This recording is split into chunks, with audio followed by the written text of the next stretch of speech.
Hey guys, it's Becky. Um,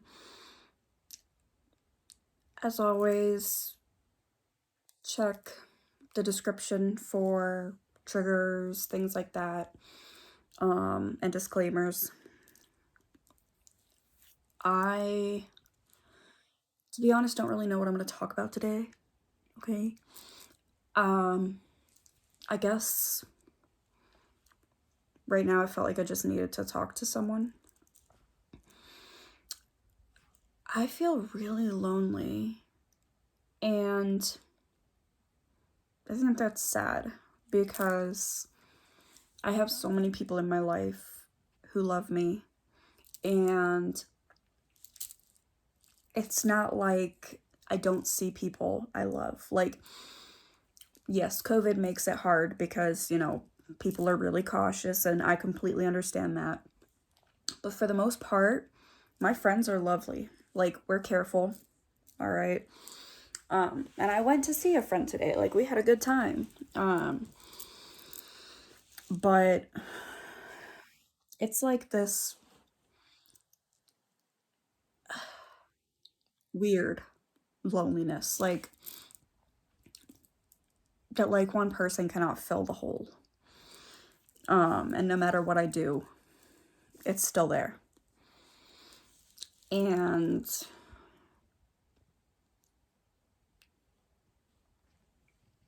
it sucks. I hate it because it makes me feel like people are going to think I don't care about them or what they do to try and help me. I feel like they're going to be like, well, you're not lonely. I'm here. Like, but it's more than that. Like, I do feel it's mental illness. And I do have like a lot of different, I'm so sorry. My narcolepsy has been really bad. So if I yawn a lot, I apologize. Um,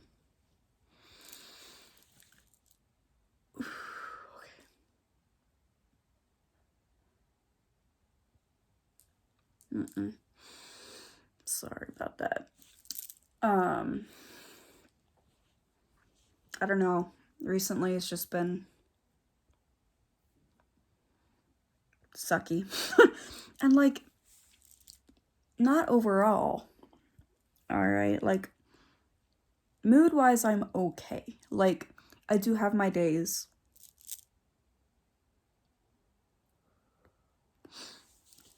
And my moments. Because with borderline, I could be happy one minute, really depressed the next, angry all through everything. Like, borderline is such a pain in the ass. It really is. But I don't quite know what this is because this year in March, I got diagnosed with bipolar II. And it's funny because, well, it's not funny, but it's funny how, like, when I first went to a psychiatrist, it was because I thought I was bipolar. And that's where I got told, no, you have pretty much every symptom of borderline. And they didn't diagnose me at that point. I had literally just turned 18. But I did eventually get diagnosed with borderline when I was 22. And then I got diagnosed this March with bipolar II at 26. So, like, I didn't understand you could have both until like a year ago. And I'm not sure if this is more of the borderline or if this is dabbling in a depressive episode of bipolar. Like, I worry because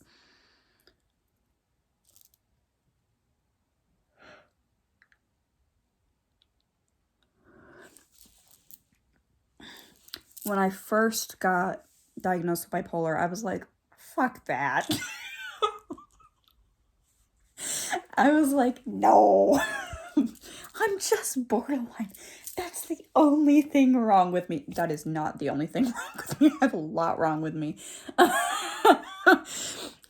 But I was like, fuck that. That's not true. Ugh, no way. Like, but bipolar 2 is different from bipolar 1. Bipolar 1 is what people think when they think bipolar. And bipolar and borderline are mixed right now. Like, when people are like, oh, the weather's so bipolar, it changes it's sunny one minute, really cloudy and disgusting the next. That's more borderline than bipolar, because bipolar goes in cycles, usually lasting weeks to months. So you have mania, which is like, I have a friend with bipolar 1. I cannot talk to her when she's manic because she drains my energy. Listening to her is so confusing because she doesn't make sense. When you're manic, a lot of the like frequent symptoms are like really, really like intense energy, like to a point where you don't sleep, restlessness, irritability, flighting ideas, like all this brewing in your head, like I got this idea and that idea, oh my god, gotta do this, gotta do that, making really impulsive decisions, which is very common in borderline as well. But full-blown mania for like bipolar 1 is next level. Like, I have friends who are bipolar, but when I think mania, I think of my one friend who I cannot talk to on the phone when she's manic. And it's not that I don't love her. It's that I try really hard to keep myself on an even keel. And when I listen to her when she's manic, she makes no sense. And I feel bad and I wish I could help her. And I'm not gonna lie, like, and this isn't the case for everyone who's manic. She scares me when she's manic. The things she says, the things she does. The last time that I saw her, it was a while ago. I have actually not been able to get in contact with her, and I'm really worried that maybe she's in the hospital. She was in the hospital for a couple months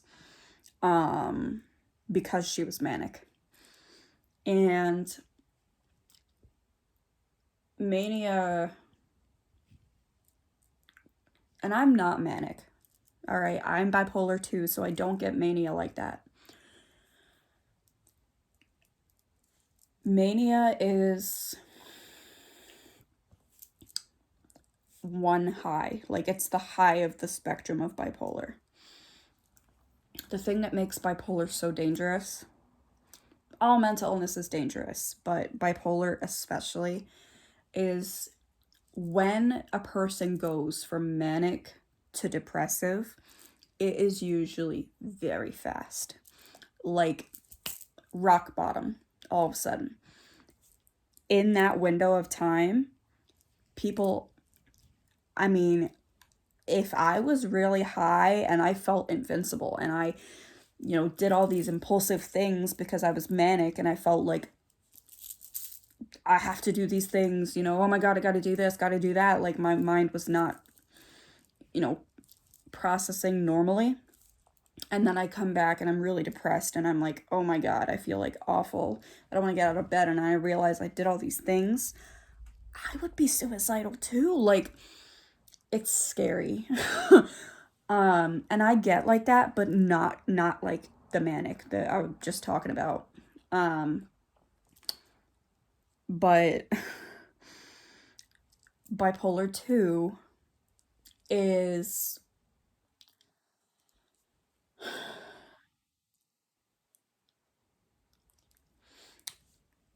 you do get the depression. You get the same kind of depression as bipolar 1. Very, very depressed, very low. but you don't get full-blown mania. You get what's called hypomania. So just under mania, because hypo means under or low. When I get hypomanic, I don't sleep. Sometimes for a couple days at a time.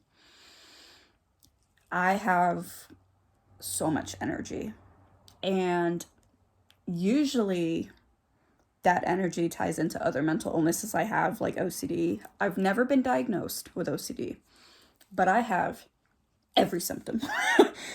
Every symptom, and I'm going to be talking to my psychiatrist about being diagnosed. And it's not like I feel I need to be. It's just I don't want to say I'm OCD and not mean it, like not have the proof that I am. So I'm going to talk to her about that. But one of my biggest things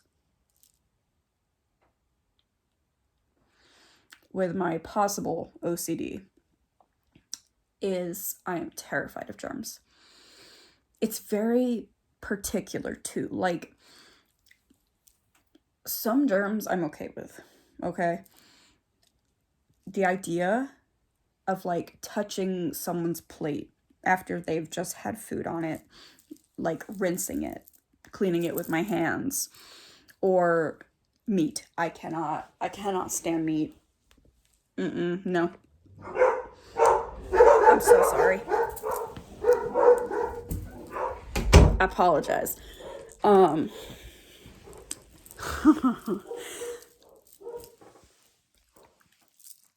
When I have to cook meat, okay, I wear gloves. I wear gloves to do the dishes. I wear gloves to cut meat.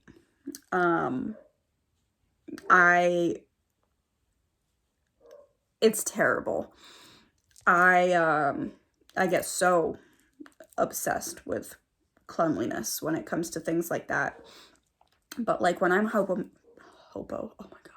hypomanic, I get to a point where I will blitz clean my entire apartment. Legit, will just blitz clean it. Everything, And I'll stay up till 5, 6 in the morning doing that. And then usually I get kind of paranoid as well, because that energy is feeding into those things too. And I do think a lot of the paranoia I have is from my possible OCD. I get very, very, very preoccupied with like plugs, unplugging things, making sure the oven is turned off, double checking locks to make sure that they're locked so no one can get in the house. I'm terrified of fire. Anything that I think could burn the house down, I check it, and it gets worse when I get hypomanic. But I don't know if this is me heading into a depressed episode, or if this is just a little bump on the road of my borderline, because borderline does change so fast. Bipolar goes in cycles, so usually it lasts weeks or months. So you might be manic or hypomanic for a good couple weeks to months, and then you crash and you go to depressive, and usually that lasts weeks or months as well. Borderline is all over the place, all day, every day. You can change so fast.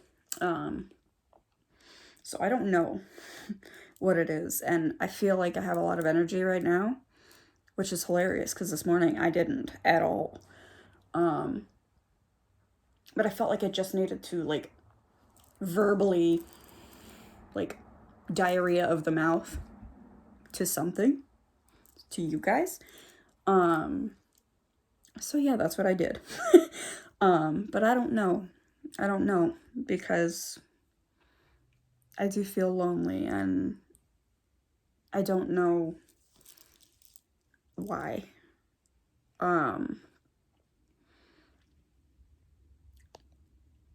And often, think about it, and I'm like, I could be surrounded by people I love. in a room full of people I love and still feel lonely when I feel like this. And that's how it is, I feel like, for a lot of people who are mentally ill. And it's like, I feel like no one gets it. And my loved ones try. They really do try. But sometimes I feel like they don't get it. And it's hard. But I just felt like I needed to talk about it a little. I ended up going on a complete tangent about bipolar and borderline and OCD, but I felt like I needed to get all this out in the open. I've also been very, and I mean very, irritable recently, very angry. That's because of certain things that I cannot control going on in the world right now. But like a couple of weeks ago, I had therapy and I was so angry. Oh my God, my therapist had never seen me that angry before. And considering that I get angry very frequently and that sometimes is like my base emotion, that says something, okay? And so I don't know. It's just like I feel like I'm in this point in my life right now where I don't know where I'm going. I'm stressed out. There's a lot going on right now. I'm going to be going to Texas next week to see my family for a couple of weeks, and I'm nervous, I'm not gonna lie. I love my family, but we are all different people, and things bother me that don't bother them, things bother them that don't bother me. Like, that's just how it is in family, I feel like. So, you know, I am nervous. I'm always nervous when I go see my family because I don't live with them. You know, and I am nervous. And I think that might be adding to it. But I just wanted to talk.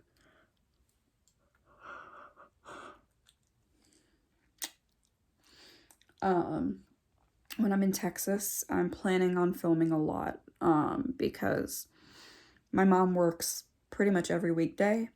And if she's at work and my other siblings have prior commitments, I will have time to myself.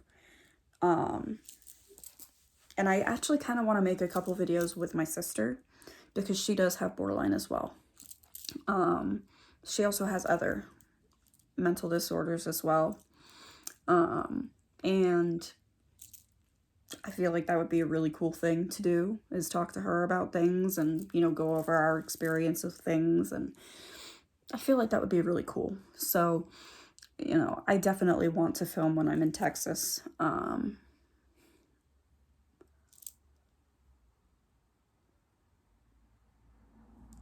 I'm sorry, when I yawn, I try to cover my mouth so that people don't see it and yawn because like it's contagious. Yeah, I'm in the middle of what I call my sleepy attacks. I don't get narcolepsy the way that people stereotypically believe narcolepsy is. So people, when they hear narcolepsy, I feel have a tendency to be like, oh, you fall asleep just all of a sudden. I'm like, no, I don't. I don't do that. People with narcolepsy can do that for sure. For me, the way I describe it is I get smacked in the face, like by this overwhelming sleepy, like to the point where I am yawning so frequently, I have to sit down because if I don't, I might fall over. It is ungodly. Like, there is no way to describe the amount of tired that comes on. It is so fast. It comes out of nowhere. Like, I can be perfectly okay for most of the day and have just a couple episodes per day. But then there are some days where I spend the whole day doing this, where I'm just so tired and it's like nonstop. Oh my God. And this one I'm having right now will pass. Okay? It's not one of those days where I'm like always having them.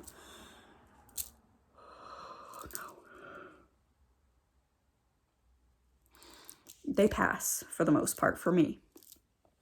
You know, if I'm at a friend's house and I feel safe where I am, I can fall asleep, and have. And I fell asleep at the mall one time. That was really fun. I was with a friend, and there was like this little stand where you can get like food and drinks and stuff, and I was waiting for a coffee because I was very tired. Anyway, so I got there. I was waiting for my drink. My friend was like, I'm just gonna go run to the restroom and I'll be right back. I said, okay. Well, she came back like not even 5 minutes later, and I was asleep on the chair. Waiting for my drink. She was like, and I was like, oh, I fell asleep in public. Like, it was really freaky. But yeah, I try really hard to cover my face because I don't want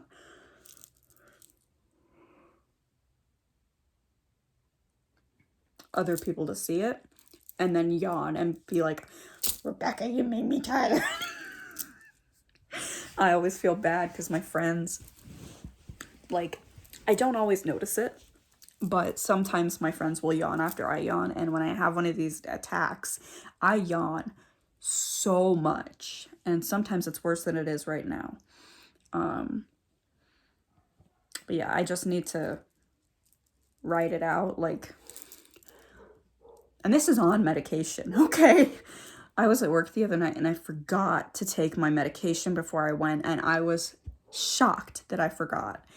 Like, I took every other med. I just forgot to take that one. And I got to work. I was dying. I felt like I wasn't going to be able to make it through the shift. I honestly thought they were going to have to call code purple on me, which is a medical emergency outside of a patient, because I work in a hospital. I thought they were going to have to call code purple on me. I thought I was going to stand up and pass out. It was so bad.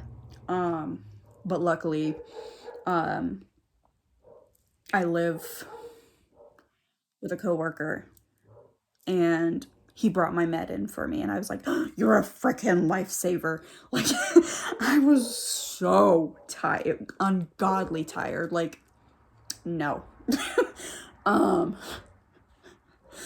And then all day, see, I work nights, which doesn't help anything, but I'm always tired anyway, so I figure I might just get the night shift differential, and traffic is much better going at night. You know, it's more laid back, I feel. So I have my reasons for doing nights. I don't want to stay on nights for the rest of my life. Absolutely not. But for now, nights is the best option for me. But I will tell you, I got home from work yesterday. Yeah, yesterday after work. And I went to sleep. I was supposed to go see my therapist, but I was so physically ill because I was so tired that I was not safe to drive. And I'm really good about that because I don't fall asleep like a lot of people with narcolepsy do in situations like driving. I do get these when I'm driving. When that happens, I pull over because it would be stupid, very, very stupid for me to continue driving like that and end up falling asleep at the wheel or killing someone or myself because I felt like I needed to get somewhere on time. I would rather pull over and be late than risk hurting someone else. So, because some people with narcolepsy cannot drive. I'm very blessed in that I don't fall asleep like that. I don't fall asleep like that. I do get hit with sleepy attacks very, very fast. But I know when I need to pull over. You know, I'll be driving and I'll be like, that first yawn, and I'll go, oh, gotta pull over. Because I don't know if I will fall asleep or not. I haven't before. Not driving. At friends' houses when I feel safe, yeah. And they usually just let me sleep because they're like, well, she must need it. But yeah, no, narcolepsy is not fun. It's a shit disorder, let me tell you. Chronically exhausted all the time. My nightmares are so realistic, and I feel pain in them. They're horrible. I have hallucinations before I sleep. Not usually when I'm waking up, but when I'm going to sleep, usually. I used to sleep with my light on because I would see people moving around my room. Now, light bothers me when I'm sleeping, so I have like an eye mask on, or I sleep at night and it's dark, and I do see it. I do see shadows moving, and it's very frightening. And I get to a point where I'm just like, I'm fucking closing my eyes and I'm not opening them again. But that's what I do to sleep. Wow, I got off on a really long tangent. I'm so sorry. No, I'm not sorry. I gotta stop doing that. I gotta stop saying I'm sorry, because I'm not. And technically, narcolepsy is in the Diagnostic and Statistical Manual of Mental Disorders. So technically, it's a mental illness. Didn't know that, did you? I don't think it should be in there.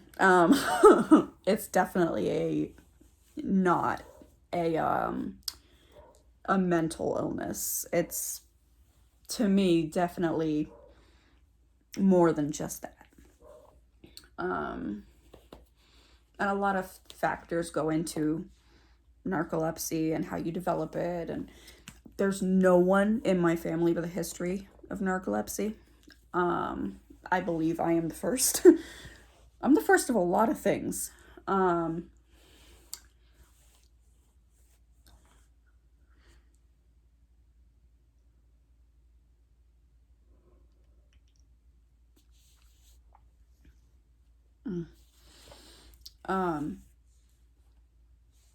But like, it's believed. Don't quote me on this. Okay? It's believed that it could be an autoimmune disorder, because one of the hormones that's used to regulate sleep and wake cycles is called hypocretin. And people who have narcolepsy usually have less. And it's because the body destroys those cells. Oh man.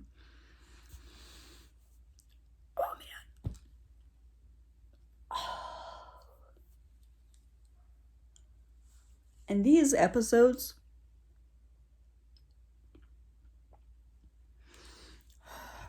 can last a minute to, like, I would go as far as to say an hour, maybe more. But yeah, it's not fun. It's funny.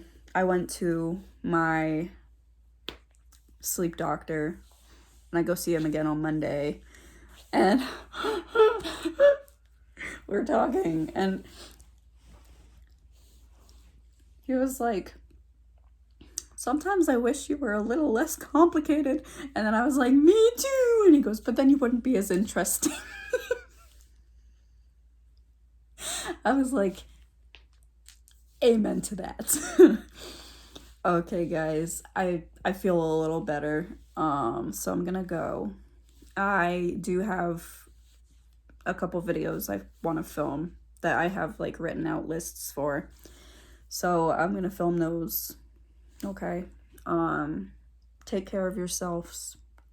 That's very important. I'll see you later. Bye.